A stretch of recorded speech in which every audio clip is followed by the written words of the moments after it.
Bonjour et bienvenue dans ce cours numéro 9. C'est le cours que j'avais promis consacré donc aux principes qui gouvernent notre vie ou qui gouvernent nos vies. Mais finalement, j'ai décidé de scinder cela en deux parce que ça pourrait être très long. Et donc, dans ce cours-ci, je vais parler des facteurs qui influencent notre vie ou nos vies, okay? Des facteurs qui influencent ma vie, qui influencent votre vie. Qu'on en soit conscient ou pas, ça importe peu, mais il dit que cela a un impact sur nous. Et au prochain cours, je vais parler des principes qui influencent positivement notre vie ou nos vies. Alors, je suis Kofi Sonokon et je vous souhaite donc la bienvenue. Ce cours est consacré à ceux-là qui voudraient donc aborder l'entrepreneuriat sous un angle gagnant, sous un angle autre que juste faire de l'argent, mais qui veulent en fait aller plus loin, créer de la richesse et avoir un impact réel et significatif sur leur propre vie, sur la vie de leur famille, de leur voisinage, de leur environnement, tout simplement. Alors, 12 facteurs. Cela ne veut pas dire que c'est les seuls facteurs qui existent, mais j'en ai identifié 12 qui influencent notre vie. Okay? Ça influence votre vie, ça influence la mienne. Si vous avez déjà suivi ce cours depuis le début, vous allez vous rendre compte que j'ai passé beaucoup de temps à parler donc de l'identité. Okay? Et le premier facteur qui influence notre vie, c'est évidemment notre identité. Alors, l'identité que nous avons, contrairement à ce que vous pouvez penser, ce n'est pas quelque chose que quelqu'un d'autre peut vous donner. Même si quelqu'un vous donne une identité quelconque, c'est vous qui l'acceptez comme telle. Mais il est souvent arrivé que ce soit nos parents, que ce soit nos enseignants, nous disent quelque chose que nous acceptons comme quelque chose d'infaillible. Par exemple, le parent ou l'enseignant qui dit à un enfant, par exemple, toi, tu ne réussiras pas dans la vie. Ou bien, tu ne deviendras absolument rien. Et dans l'autre sens, un parent ou un enseignant qui dit à un autre enfant, toi, tu iras loin dans la vie. En réalité, ce que le parent ou l'enseignant a dit à l'enfant n'aura aucune influence sur sa vie tant et aussi longtemps qu'il n'a pas accepté cela comme étant une réalité qui s'applique effectivement à lui. Qu'est-ce que je veux dire par là? C'est qu'en définitive, c'est nous qui décidons de qui nous sommes réellement.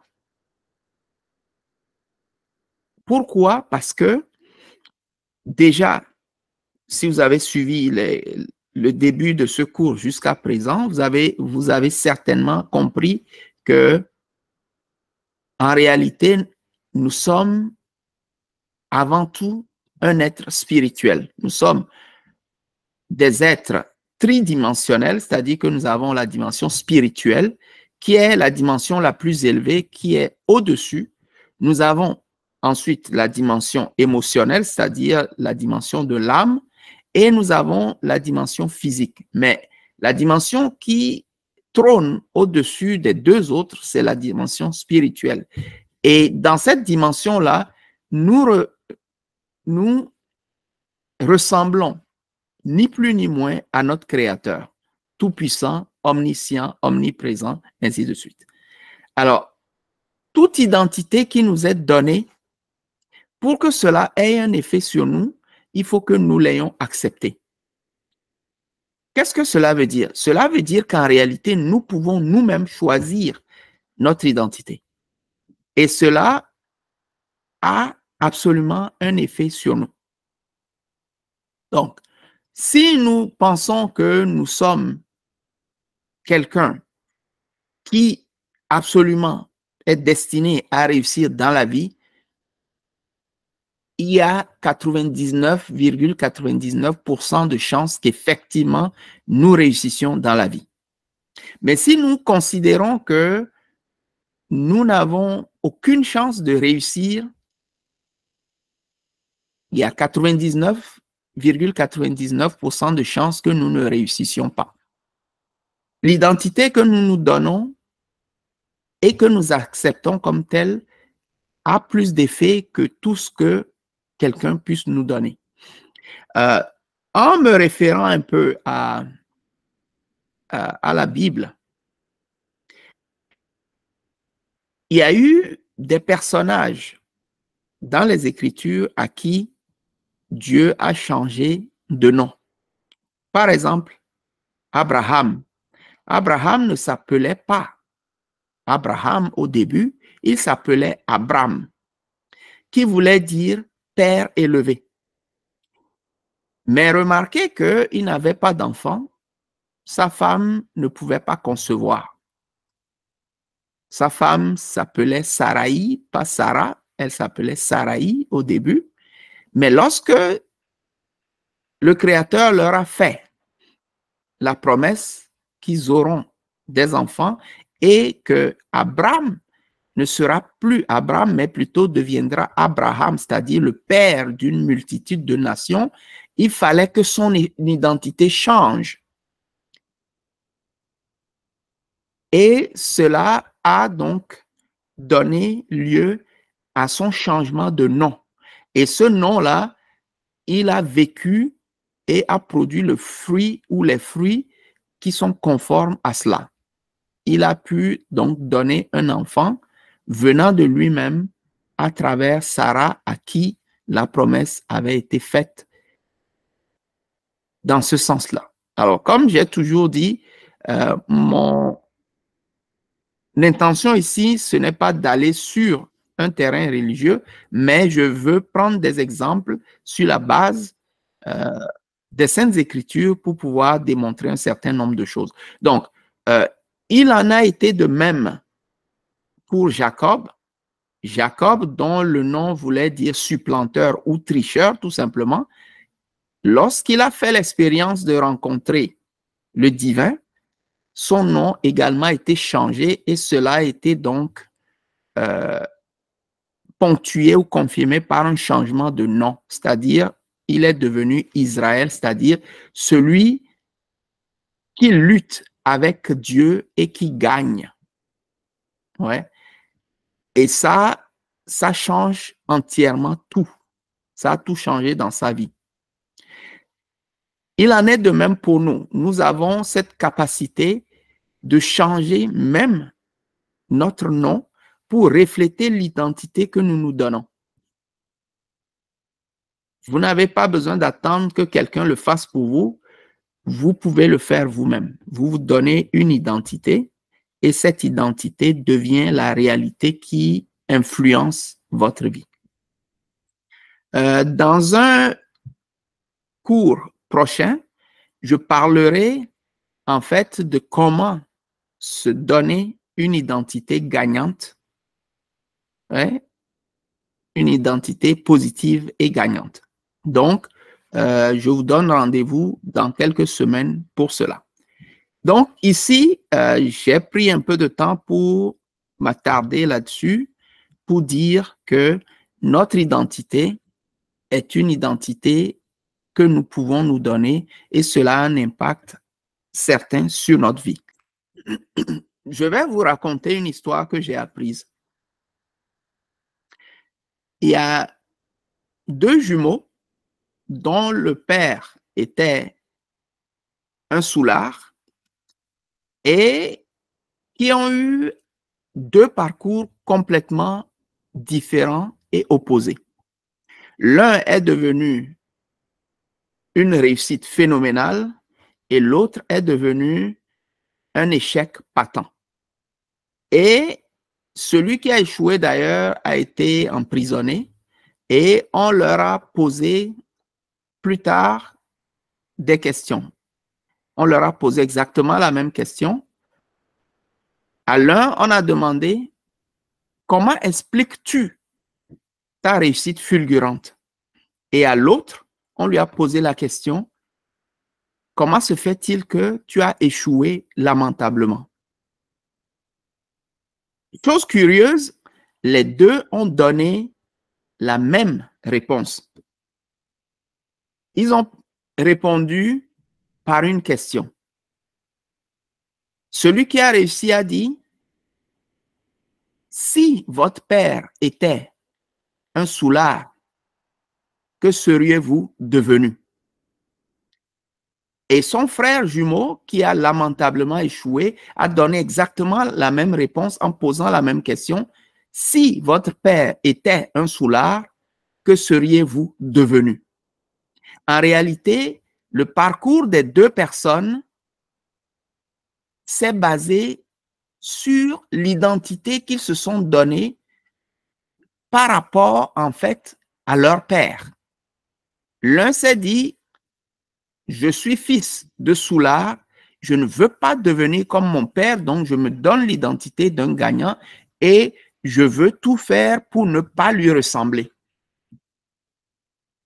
Et l'autre s'est donné une identité de perdant en se disant, mais tiens, mon père est un soulard, alors je ne peux pas être différent que ce qu'il est devenu. Tout dans la vie m'est bloqué, donc il a évolué évidemment par rapport à cette identité-là.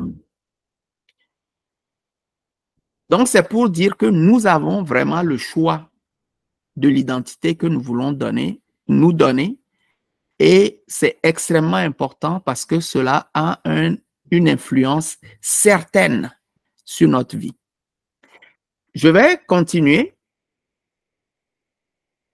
Alors, le deuxième facteur qui influence notre vie, c'est notre vision du monde. Notre vision du monde. Ça, c'est vraiment le filtre à travers lequel nous voyons tout ce qui arrive, que nous apprécions, analysons tout ce qui arrive autour de nous. Et il y a essentiellement une question à laquelle Einstein dit que nous serons tous confrontés et à laquelle nous devons répondre de façon très claire et nette. Si nous vivons dans un monde qui nous est favorable, ou bien si nous vivons dans un monde qui nous est défavorable.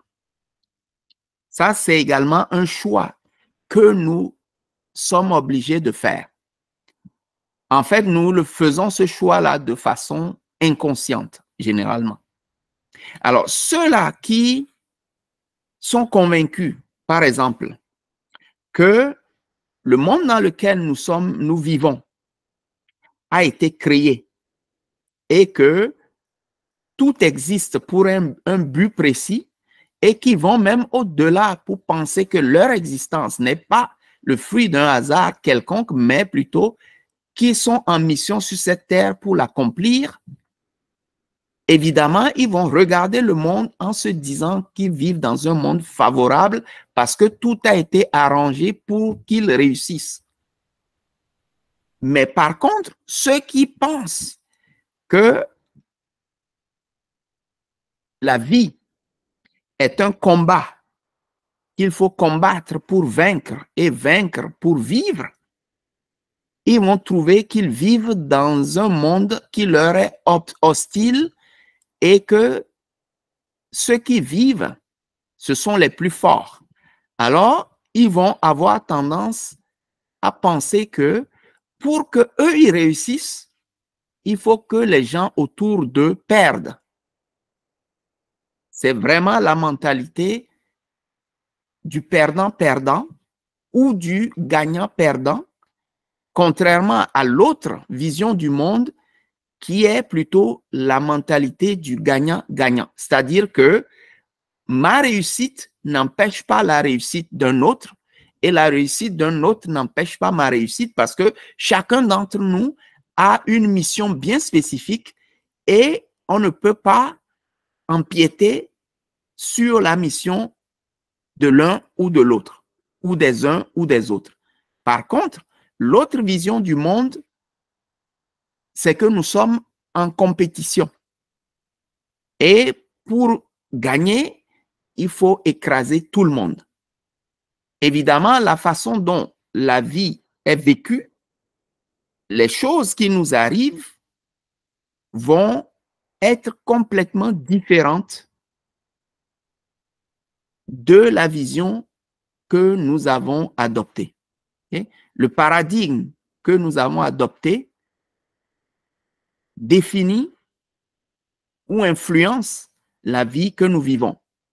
D'un côté, certains vont vivre une vie qui va ressembler à un conte de fées. Pour d'autres, ça va être une vie où même quand ils finissent par gagner, ils sont malheureux parce que il a fallu écraser beaucoup de gens pour pouvoir arriver à ses fins parce qu'ils sont dans un mode de concurrence, de combat au quotidien. Alors que de l'autre côté, les gens ont plutôt une pensée ou une prédisposition à collaborer avec les autres pour pouvoir avancer, ce qui fait que quand ils réussissent, il y a beaucoup de gens qui réussissent aussi avec eux. Voilà donc ces deux choses qui sont fondamentales et nous pouvons faire un choix inconscient ou conscient et cela va certainement influencer la façon dont nous vivons, les choses qui nous arrivent, ainsi de suite.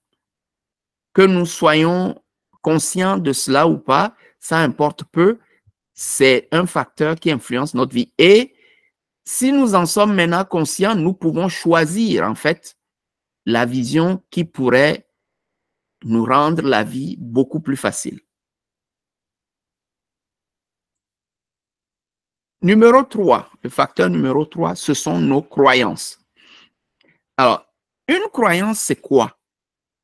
C'est en fait une conviction forte qui peut être à la fois consciente ou inconsciente, qui peut être aussi positive ou négative. Par exemple, certains vont dire, moi, je ne tombe jamais malade. Ça peut être basé sur un constat réel, comme ça peut découler tout simplement d'une conviction intuitive que la personne a. Et vous allez remarquer que effectivement, ce genre de personne ne tombe généralement pas malade. Certains disent par exemple, moi je suis toujours malchanceux. Et en disant cela, des choses bizarres vont toujours leur arriver. À l'opposé, quelqu'un peut dire, moi, je suis très chanceux dans la vie et des choses heureuses vont toujours leur arriver. Ça, c'est vraiment des convictions, parfois qui n'ont aucun fondement, mais qui ont une influence certaine sur notre vie. Par exemple, si l'environnement dans lequel vous vivez, vous êtes convaincu que personne ni rien ne peut vous empêcher de réussir, cela va avoir un impact significatif sur comment est-ce que vous évoluez. Mais si vous croyez que toutes les chances ou bien tout ce qu'il y a est un obstacle qui va certainement ou vont certainement vous empêcher de réussir, c'est également ce qui va se produire pour vous. C'est pour ça que Henry Ford, par exemple, avait dit, si vous croyez que vous pouvez réussir, vous avez raison. Mais si vous croyez que vous ne pouvez pas réussir, que vous allez échouer, vous avez également raison. Parce qu'en définitive, c'est nous-mêmes qui choisissons les croyances que nous voulons. Certaines croyances peuvent découler des expériences positives ou négatives que nous avons eues quand nous étions plus jeunes, quand nous étions petits, et que nous avons donc enregistré de façon inconsciente. Cela va gouverner notre vie jusqu'à ce que nous décidions de changer cette croyance-là si nous nous rendons compte qu'elle est négative. Si elle est positive, on peut la garder, la renforcer, mais si elle est négative, par contre, rien ne nous empêche en fait de changer cela à notre avantage. Dans un prochain cours également, je parlerai de comment adopter des croyances positives et gagnantes. Je continue. Le facteur numéro 4, c'est notre foi. Alors souvent, on a tendance à confondre la foi et la croyance. C'est deux choses complètement différentes. De ma compréhension des choses, la croyance est quelque chose de statique. C'est-à-dire quoi? C'est que une fois qu'elle est installée en nous, nous y croyons sans effort. Et cela a une influence sur notre vie sans forcément qu'on s'en rende compte. La foi, par contre, c'est une décision consciente que nous faisons et elle est plutôt dynamique. Dans quel sens? C'est que c'est vraiment le pont qui nous permet de partir d'un point A à un point B dans la vie. Alors, vous avez entendu dire que pour se fixer des objectifs dans la vie,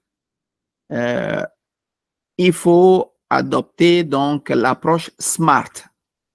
En anglais, c'est specific, measurable, achievable, relevant, time-bound. En français, c'est traduit par spécifique, mesurable, atteignable, réaliste et temporel. OK? Donc, réaliste, des objectifs réalistes. Alors, je vais peut-être vous décevoir, mais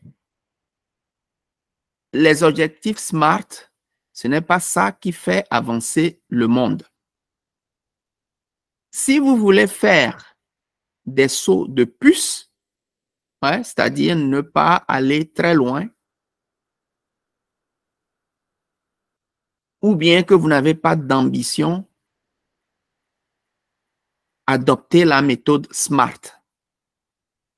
Ouais? Donc, donnez-vous des objectifs réalistes.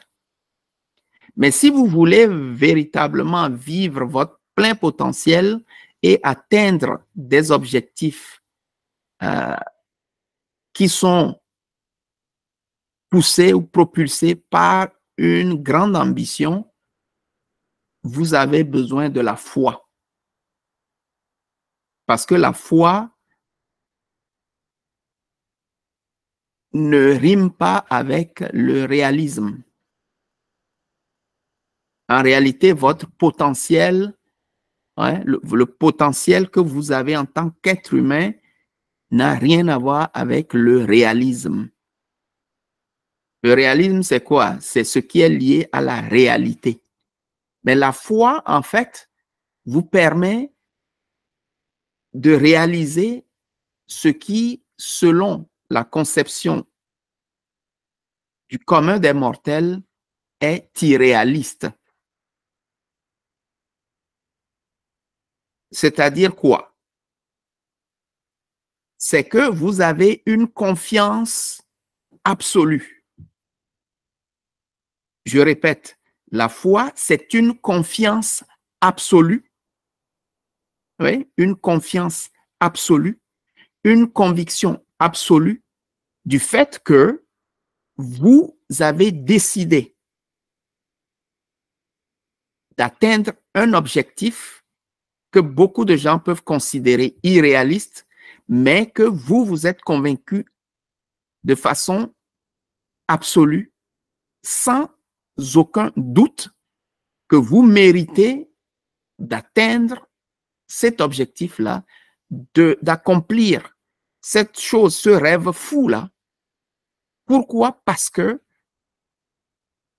celui qui vous a créé a déjà garanti votre réussite. Ça, c'est la foi. Et pour le commun des mortels, c'est de la folie. C'est quelque chose qui ne peut pas être expliqué par des mots qu'on puisse comprendre. Il faut l'expérimenter pour comprendre réellement de quoi il s'agit. C'est une confiance absolue, sans aucun doute que ce que vous désirez est tout à fait normal et que c'est réalisable et que c'est pour vous et que rien ni personne ne peut vous empêcher de l'avoir. Pourquoi? Parce que c'est déjà garanti par celui qui vous a envoyé dans ce monde. Alors, ça permet de marcher, oui, dans le visible, mais en ayant les yeux fixés sur l'invisible, c'est-à-dire que votre objectif, il n'est pas réel en ce moment, il n'est pas réel dans le monde physique, dans la dimension physique où vous vivez, mais vous, vous êtes convaincu que vous le voyez dans la dimension spirituelle, dans la dimension de l'invisible, que la chose existe déjà, qu'elle est déjà accomplie et que le moment de l'acquérir n'est qu'une question de temps. La chose est déjà accomplie. Il vous reste juste à marcher avec conviction, un pas après l'autre, jusqu'à ce que la chose devienne une réalité dans le monde physique. Comme je dis, c'est quelque chose qui ne peut pas être expliqué juste par des mots. Il faut l'expérimenter pour le comprendre. Je vais vous donner en fait un exemple personnel.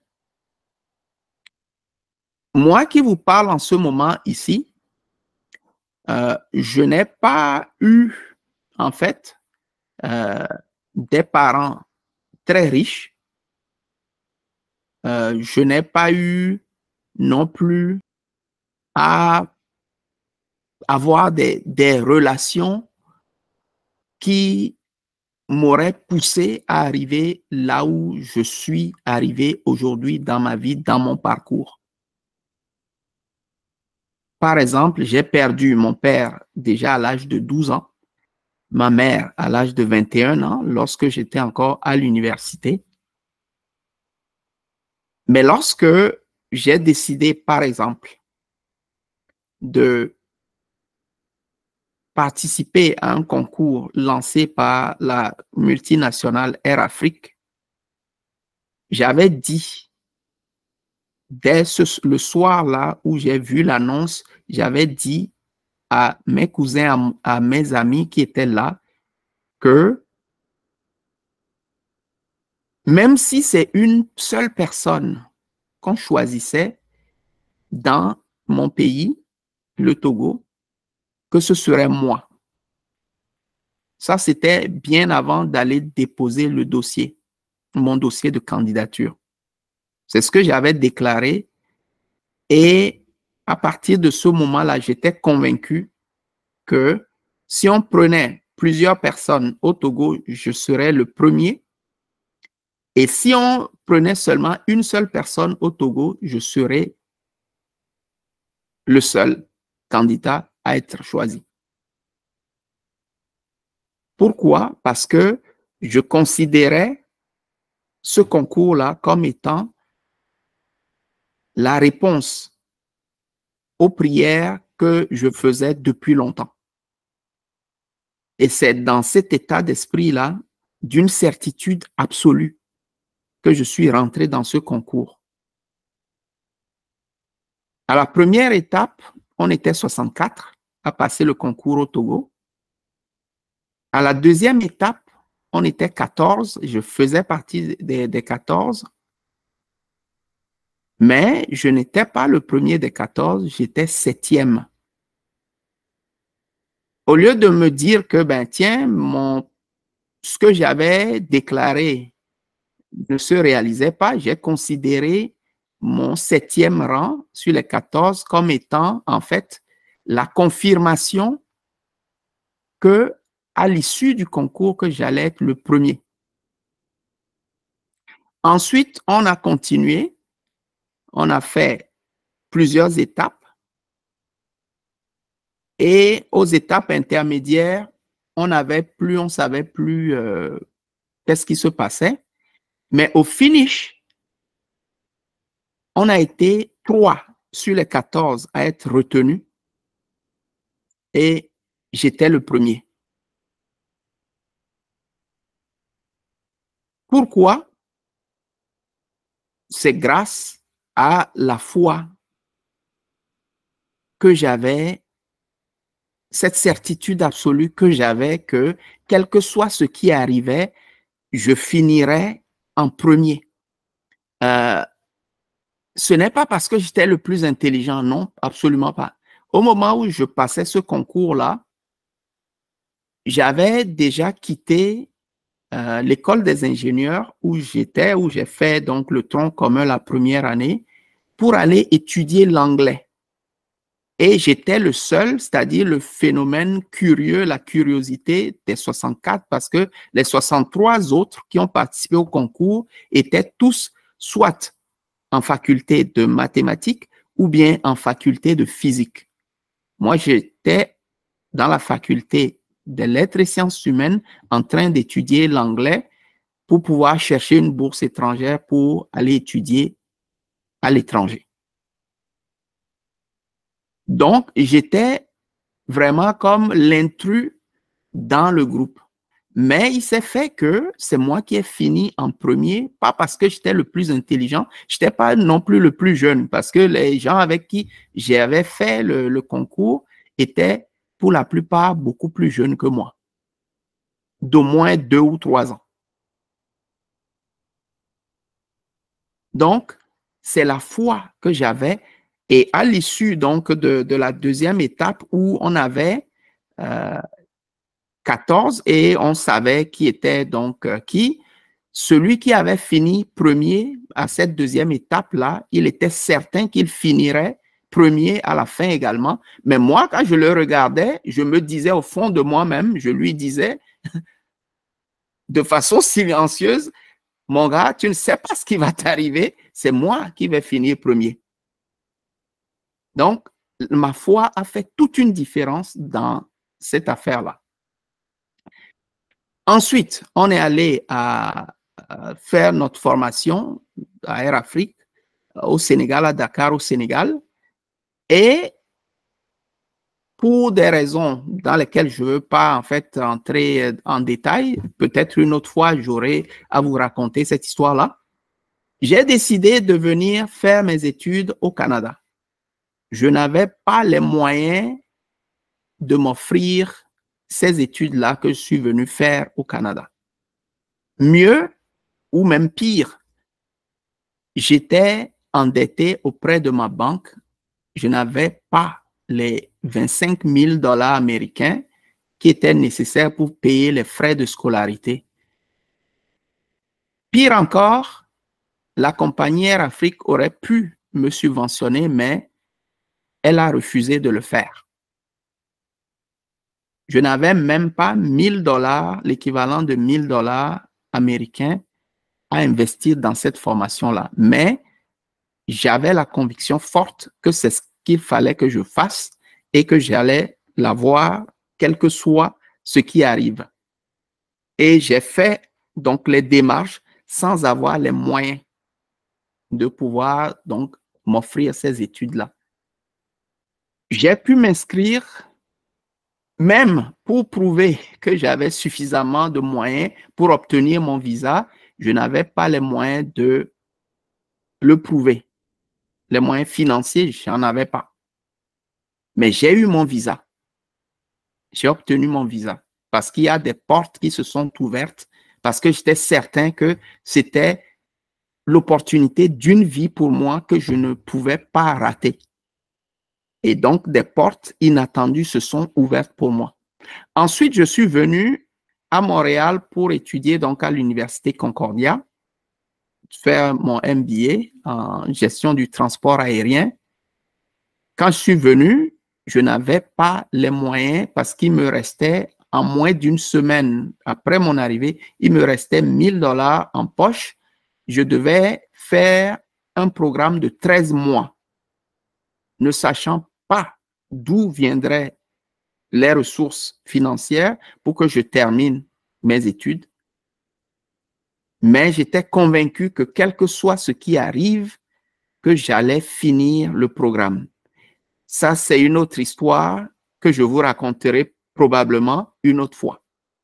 J'ai fini le programme, j'étais parmi les meilleurs étudiants de ma promotion.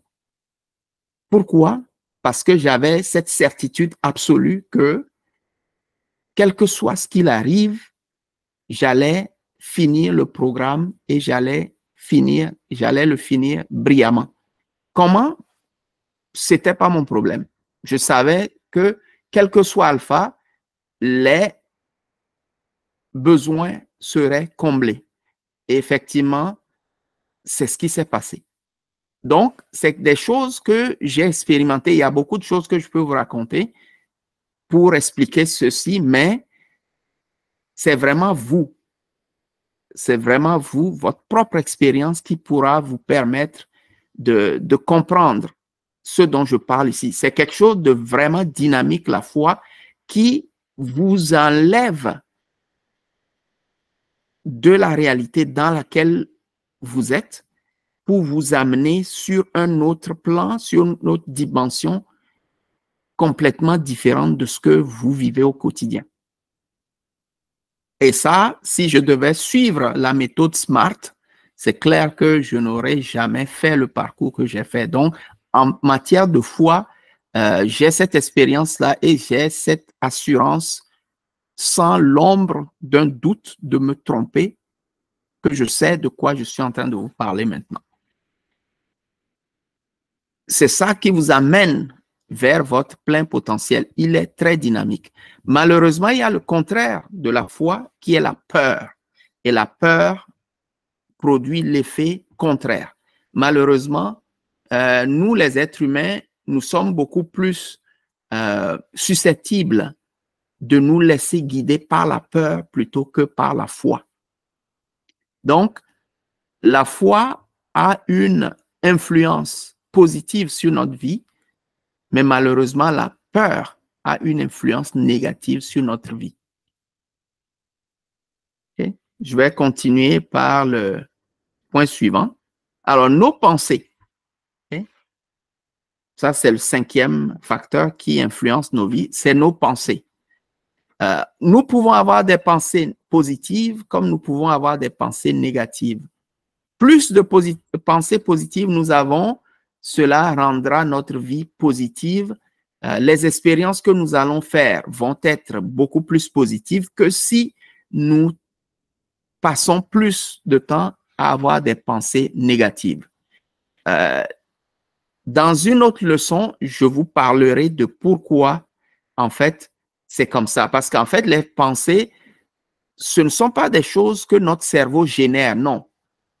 C'est en fait quelque chose qui se produit et nous décidons soit de les entretenir ou bien de les repousser ou surtout de les remplacer par autre chose. Et donc, c'est à nous de faire un choix conscient de pouvoir entretenir les pensées positives et rejeter les pensées négatives. On ne peut pas se passer de l'une ou de l'autre, mais nous pouvons quand même faire le choix de décider quel type de pensée, est-ce les pensées positives ou est-ce les pensées négatives qui vont en fait prendre le dessus dans notre vie. Je passe au suivant, nos paroles. Ça, c'est quelque chose de très, très, très, très primordial. Nos paroles, ce que nous disons a une influence sur notre vie, qu'on le veuille ou non. Nous vivons dans un monde où nous avons tendance à accepter les choses négatives comme tout à fait normales et où on dit toutes sortes de choses sans contrôler qu'est-ce que nous disons. Mais les paroles ont une influence certaine sur notre vie. Ce que nous proclamons par rapport à nous-mêmes a une influence sur notre vie. C'est pour ça, d'ailleurs, que dans les enseignements, par exemple, de Jésus, il a dit que les hommes rendront compte des paroles vaines qu'ils auraient proférées. Nous sommes dans ce monde pour une mission bien spécifique et nous devons donc utiliser en grande majorité des paroles qui nous permettent justement d'atteindre cette mission-là et non des paroles dévalorisantes, dégradantes, négatives qui ne nous sont pas favorables. Faisons attention à ce que nous disons parce que cela a un impact certain sur notre vie. Numéro 7, nos habitudes. Alors, les habitudes, c'est quoi? C'est un peu comme des programmes informatiques qu'on installe dans un ordinateur et qui tournent automatiquement sans avoir besoin d'aide. Les habitudes, c'est comme ça. C'est-à-dire que c'est soit une façon de penser, une façon de parler, une façon d'agir qui nous vient naturellement et automatiquement sans effort.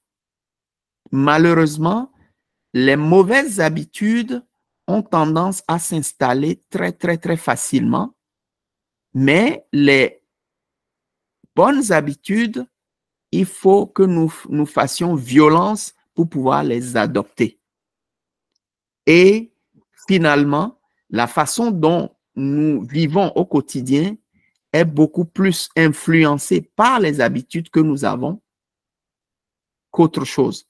Parfois, vous pouvez, si vous ne faites pas attention, si vous avez l'habitude, par exemple, de suivre un chemin donné tous les jours, vous pouvez vous rendre compte que le jour où vous avez décidé d'aller dans une autre direction, sans le savoir, vous avez emprunté le chemin que vous avez l'habitude d'emprunter parce que vous y êtes tellement habitué que vous avez oublié entre-temps qu'en réalité, ce jour-là, vous devez emprunter un chemin contraire. Et ça arrive très souvent. Donc, les habitudes ont une influence, un impact certain sur notre vie. Nous devons les choisir consciemment. Et si nous avons des habitudes que nous constatons ne nous permettent pas d'avancer, nous devrions faire le choix conscient de choisir des habitudes qui peuvent nous aider à avancer. Nos décisions. Alors, ici, en fait, la décision, c'est quoi? C'est vraiment de faire un choix parmi les options qui peuvent s'offrir à nous. Nous faisons un choix et nous décidons que nous voulons faire telle ou telle chose. Parfois, la prise de décision s'impose à nous. Nous n'avons pas le choix, nous devons décider. Malheureusement, il arrive aussi que dans notre vie quotidienne, nous pouvons développer l'habitude de ne pas prendre des décisions ou bien d'éviter de prendre des décisions. Et cela peut également nous nuire. Et les décisions que nous prenons ont également un impact certain sur notre vie, notre avenir. Donc, si nous prenons des décisions, faisons un choix éclairé.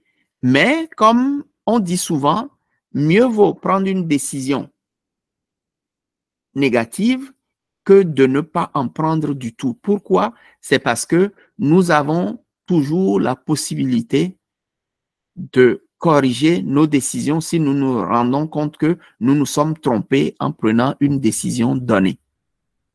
Ce qui n'est pas bon, c'est de ne pas en prendre ou d'éviter d'en prendre. Pourquoi? Cela nous affaiblit en tant qu'être, de sorte que dans des situations où nous avons absolument besoin de prendre une décision, c'est plutôt l'indécision et l'hésitation qui vont prendre le dessus parce que nous nous sommes habitués à vivre dans l'indécision et dans le doute et les hésitations, ce qui peut nous coûter très, très cher. Il y a quelques décisions dans la vie qui sont irréversibles, mais dans la plupart des cas, les décisions sont toujours réversibles. Donc ici, c'est vraiment attirer notre attention sur le fait qu'il est important de prendre des décisions dans la vie. Réfléchissons. Parfois, nous allons prendre les décisions sans avoir tous les éléments qui nous garantissent que cette décision aura un impact positif dans l'avenir. Mais comme je dis, il est toujours mieux de prendre une décision plutôt que de ne pas en prendre du tout. Nos gestes. Évidemment, les gestes sont le fruit de tout ce que nous avions dit jusque-là. Notre identité, notre vision du monde, nos pensées, nos paroles, nos habitudes, nos décisions que nous prenons, ainsi de suite. Alors, nous pouvons poser des gestes qui sont favorables, comme nous pouvons poser des gestes qui sont défavorables. Alors, choisissons toujours de poser des gestes qui vont à notre avantage, qui nous aident à aller de l'avant plutôt que des gestes qui peuvent nous retarder. Et généralement, les gestes que nous allons poser seront en conformité avec l'identité que nous nous donnons. Il y a certaines choses que, dépendamment de comment est-ce que vous voyez, vous considérez, que vous ne ferez jamais. Cela ne veut pas dire qu'il n'est pas possible que vous posiez certains gestes. C'est possible, mais d'après l'identité que nous nous donnons et nos habitudes, il y a certains gestes que nous poserons beaucoup plus facilement que d'autres. Mais gardons en tête que nos gestes ont une influence certaine sur notre vie. Par exemple, décider de participer ou non à un concours et de le faire, comme je vous ai raconté l'histoire tout à l'heure. Si je n'avais pas décidé de poser ma candidature et effectivement d'aller le faire, c'est certain que l'opportunité que j'ai eue, par exemple, de passer d'un étudiant qui n'avait presque rien à quelqu'un qui était devenu donc un stagiaire dans une entreprise multinationale où sa carrière était plus ou moins garantie, cela ne se serait jamais arrivé. Donc, dans mon cas, ça a été aller déposer ma candidature malgré que tout pouvait m'indiquer que j'étais en position de faiblesse, était un geste salutaire. Nos relations humaines. Alors, il y a beaucoup de choses à dire ici, mais nos relations humaines ont un impact certain sur notre vie.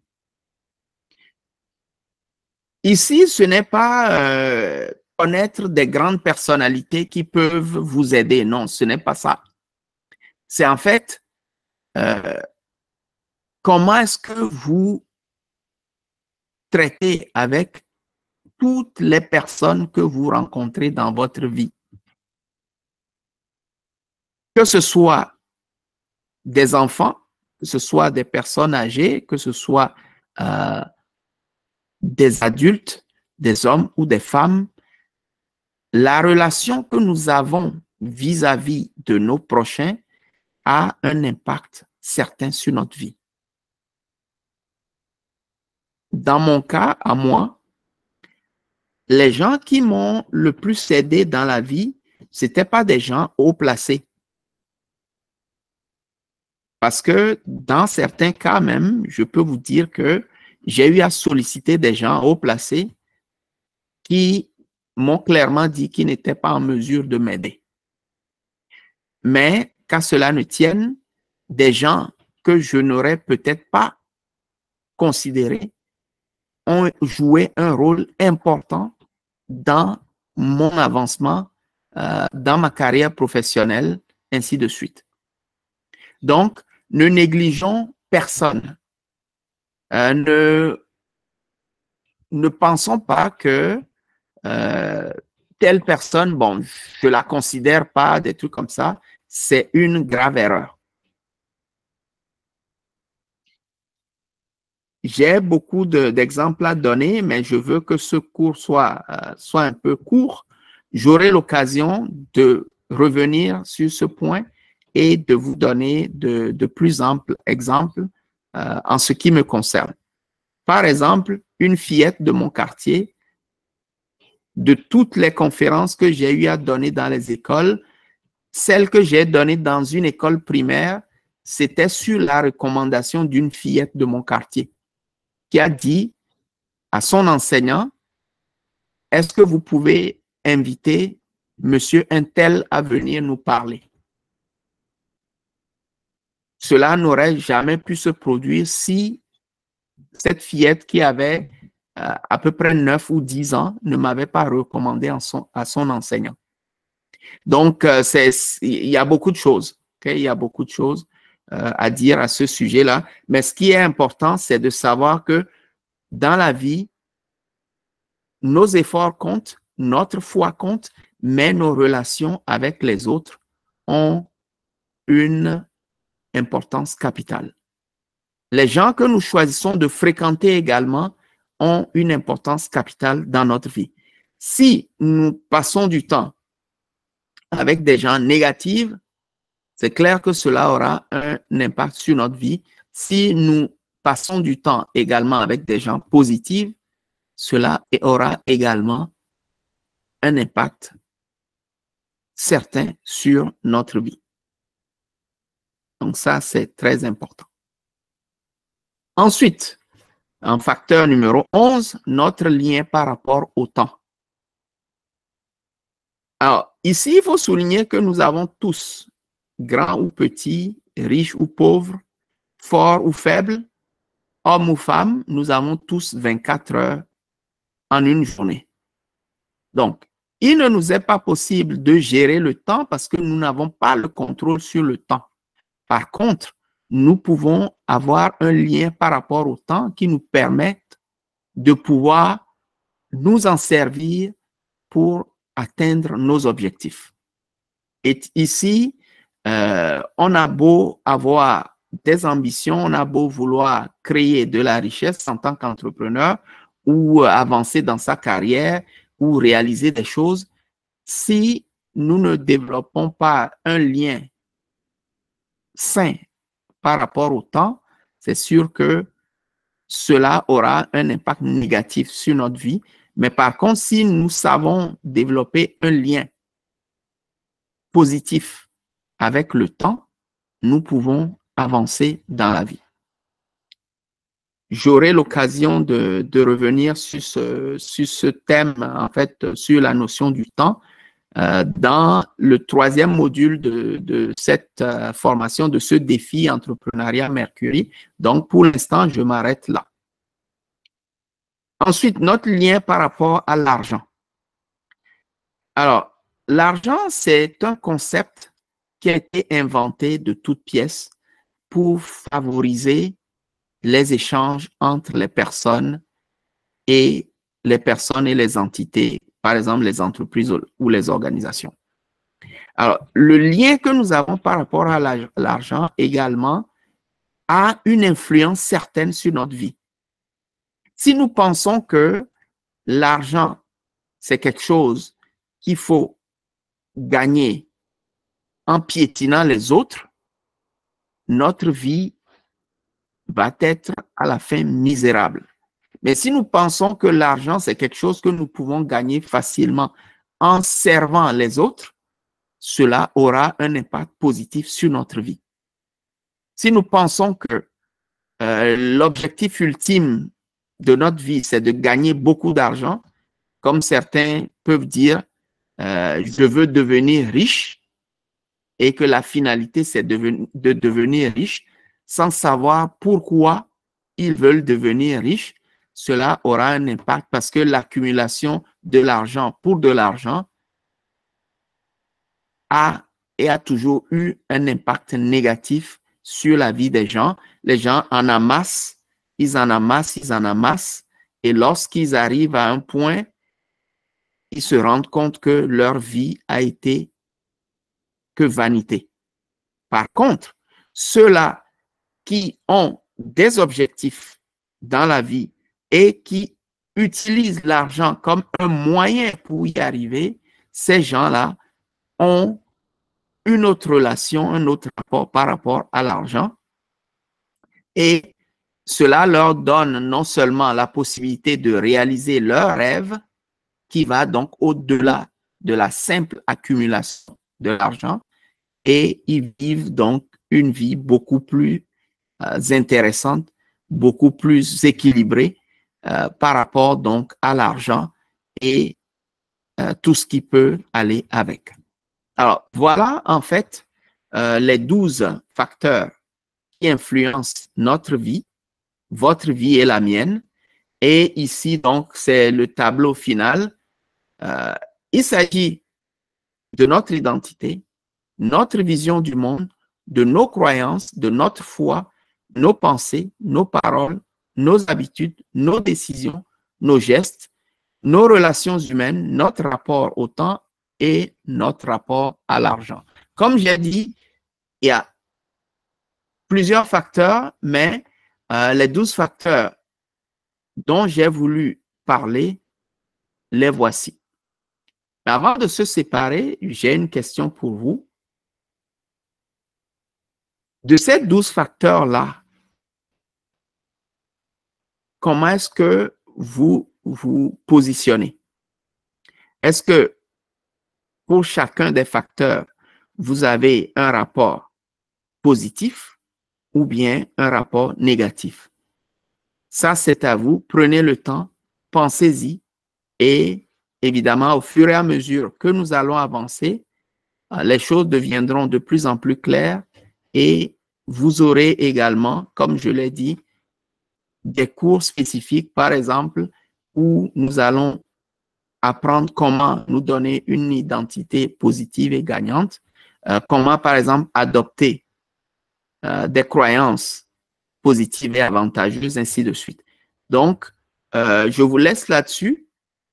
Pensez-y et faites votre inventaire par rapport à ces 12 facteurs-là pour voir où est-ce que vous vous positionnez. Je vous remercie pour votre attention et je vous dis à la prochaine.